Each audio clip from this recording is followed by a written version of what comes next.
All right, North, welcome to the tactics board. We're going to go over just some basics. This is for the defense primarily, but it's good for offense to watch these videos as well because it'll help you understand how a common defense is going to handle different offensive sets. So I'm going to make a few shorter videos just so you can watch them multiple times and process the information.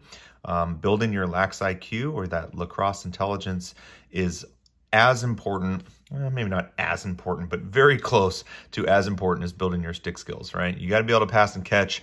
That's a given. But if you don't continue to learn the tactics and some of the concepts behind the game, then it'll quickly outpace you. So spend some time watching these videos, become very familiar with the positions, the formations, and then for the defense in particular, the names of the different roles of defensive players given different sets. So what we'll start with initially on this video is just kind of a standard look of a 2-3-1 offense, which is what our base offense is with 5-6-D1, and it's also a very common base offense for many other teams. So we'll set the offense first, and then we'll talk about where the defenders are going to set up as well. So let's start with the attackman, right? We're going to have 3 attackmen. We'll have a attackman that is bottom left over here and bottom right over here. And then you will have what's known as the X attackman. Okay, he'll be back here at X behind the goal. Okay, we have our goalie in cage. Then we'll bring in the blue midfielders. All right, so you'll have one who's top left, you'll have one who's top right, and then your third midfielder will be what's called the crease midfielder or the crease attackman. You just call him, basically, he's the crease offensive player, but he's going to come into the middle of the field. And so that is how we get our 1-2-3-1 formation name. 2-3-1 on this offense, and it's the basic motion offense that our offense is learning right now.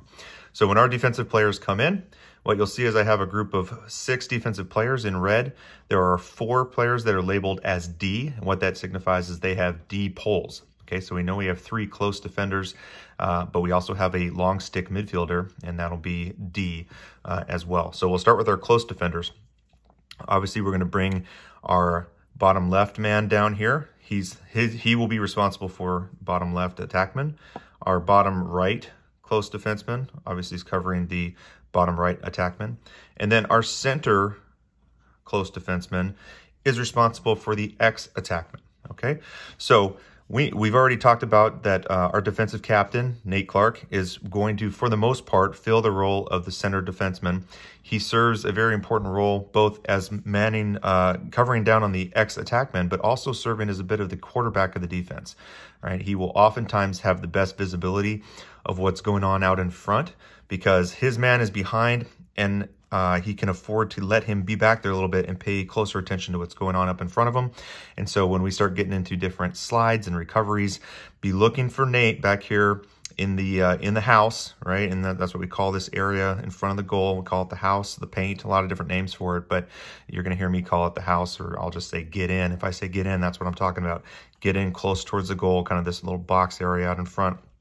So you're tighter in and clogging up shooting lanes.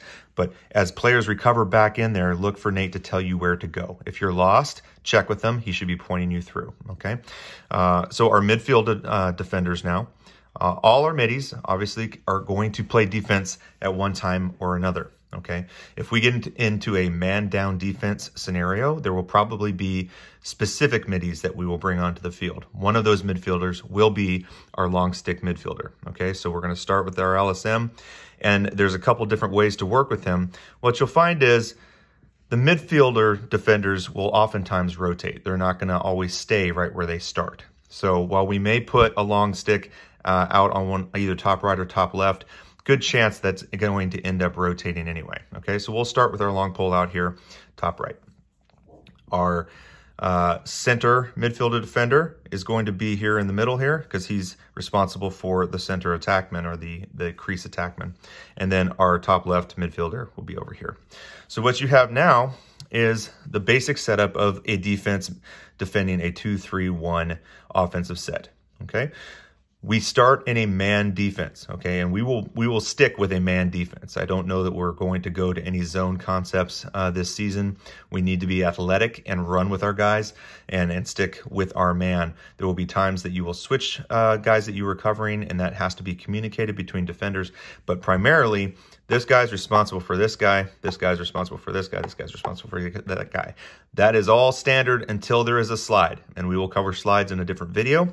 But I want everyone to understand 2-3-1. This is how we're going to set it up. Know who you're responsible for. If at any point the play breaks down, there's some confusion, and then the ball, and this is the ball. If the ball ends up over here and you have a chance to reset, it is critical that while we are playing man defense, every defender finds a man that he is responsible for. If you end up in a situation where, let's say, this midfield attack triangle rotates and you miss the rotation, right? And so this guy's coming across, you're kind of here, and this comes up like this, and all of a sudden you're in no man's land and we're all kind of grouped. If this guy's all by himself, undefended, that's bad. I don't need a guy right on him depending where the ball is. But as defenders, you need to know who you are covering at any given time. If there is confusion, you need to quickly find the guy who is uncovered and get on him. Don't worry about staying exactly with the same number you started with. That will switch from time to time. The important thing in a man defense is that each defender knows which specific attack person he is covering at that given time. So that's it for this first quick video. Next one, we'll go into the basics of the crease slide. Thanks.